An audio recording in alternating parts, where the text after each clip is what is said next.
Darling Prabhas హీరోగా act చేసిన the Raja Saab cinema ఈ రోజే కదా రిలీజ్ అయింది. ప్రేక్షకులతో పాటు ఆడియన్స్తో పాటు ఫ్యాన్స్ మామూలుగా లేరండి. థియేటర్స్ దగ్గర వాళ్ళు చేస్తున్న గోల, హడావడి, ఆనందం ఇదంతా చూస్తూ ఉంటే ద రాజా సాబ్ సినిమా ఎంత హిట్ టాక్ వచ్చిందనేది ప్రతి ఒక్కరికి తెలిసిపోతుంది. ప్రభాస్కి ఇష్టమైన నాన్నమ్మ ఉందండి. నాన్నమ్మ అంటే చాలా ప్రాణం ప్రభాస్కి.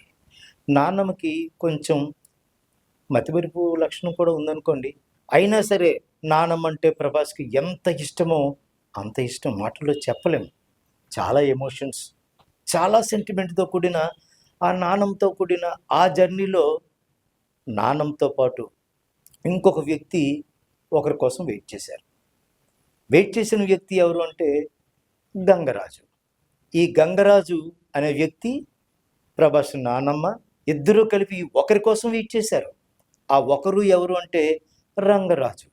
అసలు ఈ రంగరాజు ఎవరు? రంగరాజు ఎవరు అంటే ప్రభాస్‌కి తాతయ్య అవుతాడు.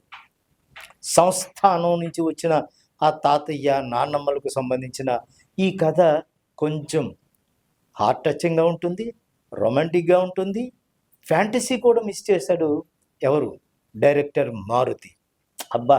మ్యూజిక్ డైరెక్టర్ తమనిచ్చిన మ్యూజిక్ అయితే అద్దిరిపోయేలాగా ప్రతి సీన్‌కి కనెక్టివిటీ చేస్తూ ప్రేక్షకులను, ఫ్యాన్స్‌ని ఆకాశానికి ఎత్తేసింది. అయితే ఇందులో చిన్న ట్విస్ట్ ఒకటి ఉంది. అదేంటి అంటే ప్రభాస్ నాన్నమ్మ, గంగరాజు ఎవరి కోసం వెయిట్ చేశారు? తాతయ్యగా చెప్పబడే రంగరాజు కోసం. రంగరాజు కోసం అసలు ఎందుకు వెయిట్ చేశారు వీళ్ళిద్దరూ? ఎందుకోసం? ఎందుకోసం అంటే ఈ తాతయ్య చాలా విలువైన ఆస్తిని అట్టే పెట్టాడు. అసలు ఆస్తికి సంబంధించిన విషయం ఏంటి? అది ప్రభాస్ ఎలా డీల్ చేశారు? ఎలా అది బయటకొచ్చింది? చివరికి క్లైమాక్స్ స్టేజ్‌కి వచ్చేసరికి ఎలా కంక్లూడ్ అయింది? ఇవన్నీ విషయాలు తెలుసుకోవాలంటే వెండి తెర మీద ద రాజా సాబ్ చూసి తీరాల్సిందే. డైరెక్టర్ మారుతి అయితే చాలా కాలం ఊరించి రిలీజ్ చేసిన ఈ సినిమాలో ఓ పక్కన సెంటిమెంట్, మరో పక్కన ఫ్యాంటసీ, మరో పక్కన రొమాన్స్ కూడా పండించారు.